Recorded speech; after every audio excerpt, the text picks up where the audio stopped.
You're telling us you're painting a picture of a man. Well, you say for the fact that his doors are ajar at the thick of the night, it doesn't mean that an intruder should walk in. But the way it is now, Margaret asked about fears. Now let's look at it critically. INEC has talked about staggered elections. You have also gone around with your group concerning election monitoring.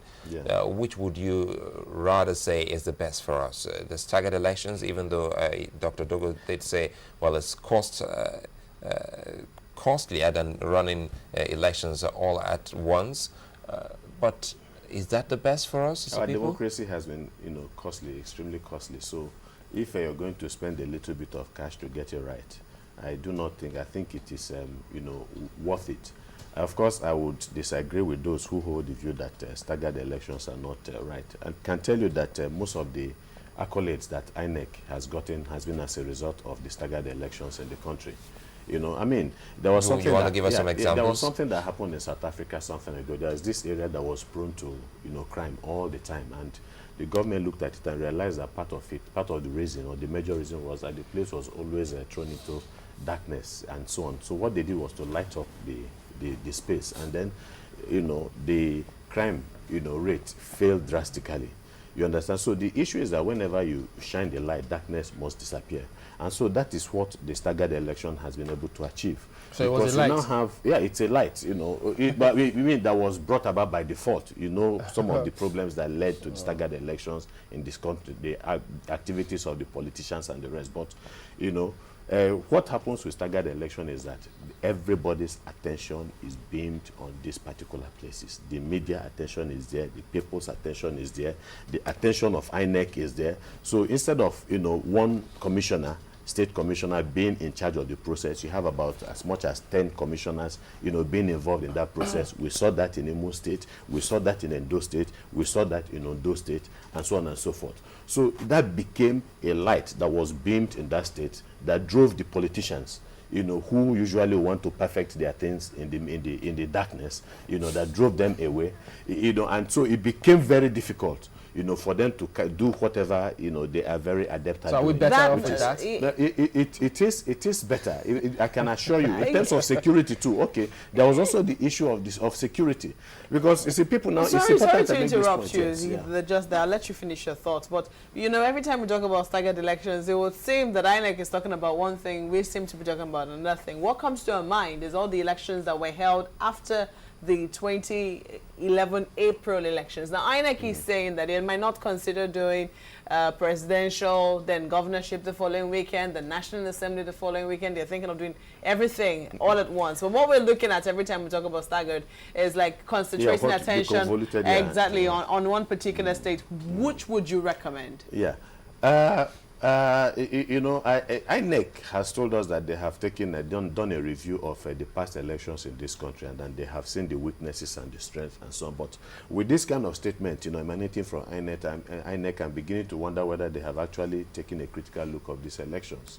They want to, pile up the pressure on themselves. They talk about, logistic problems that they have always had, even with some of these elections that are staggered. You're talking about National Assembly election, State Assembly election, you're talking about presidential election, and so they have always had very serious logistic problems, voters, election materials, not arriving at the polling booth on time, and INEC officials not being at their duty post on time, and things like that, and so on. Even with the staggered nature of these elections, they have not been able to achieve that uniformity of purpose and action towards having, a successful election.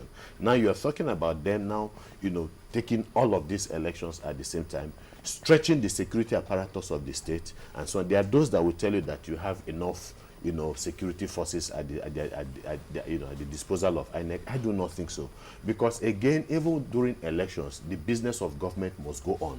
The police must continue to combat crime one way or the other. It's not possible for you to have all the security forces concentrated on election, for election matters and the rest. You understand? So these are some of the issues. I do not think that INEC, will be in a position to have that kind of election, especially in 2015. It still needs, there must be, how do I put it, it is not very, very likely that they're going to have a successful go at it. So I would think that from the perspective of understanding the staggered election from the INEC, position, that it is better that we continue to have this, election staggered. It is better for them, and I think at the end of the day, better for everybody, so that you can have concentration of resources, both material and personnel, on particular election days. Do you look forward to a time where, when we have to vote, we don't have to deploy all this amount of security personnel for election purposes? As you say, the business of elections, of government has got to go on. Yes, I think that is the direction that this, country, we all want Nigeria to go. We want this country to really progress, so that election does not continue to consume as much time, as it has done with regards to Nigeria. And the reason why we have spent so much time talking about election and so on is because, we have failed in that direction. Nigeria should be thinking about other things and so on. So election should be seen as a mere routine, but for the politicians, because, of our past experiences, it has been, well, as some people will say, a do-or-die affair. We want to remove that do-or-die nature of elections in this country and then make it a matter of routine, where you now have people who are going there because they understand the business of governance, they understand the implication of governance, and they understand that it is all about the welfare of the people and making the society a better place. Because the alternative, is a very frightening scenario.